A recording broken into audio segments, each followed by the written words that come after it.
Ifada TV yéen mbokk internet Ifada TV pour jot suñu bépp vidéo ñu ngi lay ñaan nga bës abonné te bañ a fàtte it cloche de notification bii tax nga mën a am accès ci bépp vidéo Ifada TV yéen mbokk internet Ifada TV pour jot suñu bépp vidéo ñu ngi lay ñaan nga bës abonné te bañ a fàtte it cloche de notification bii tax nga mën a am accès ci bépp.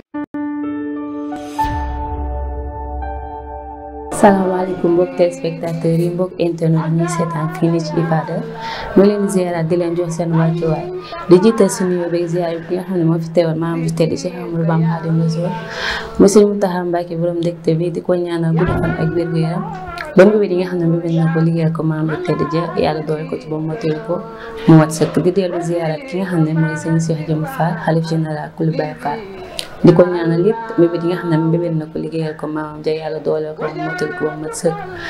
mbokk ñu si émission jàngale mag ñi boo gisee da di émission bi nga xam ne day fësal jaar-jaar mag ñi fi nekkoon di leeralaat seen dund ngir ñu ndaw ñu si mën a sukkandiku ki leen teewal fii ci waxtaan bi mooy seen mbokk seen rakk soxna Ndiaye Kamal di leen jaajëfalaat bu wér di leen wax bu kenn fàtte abonné fii ni ci seen chaîne Ifada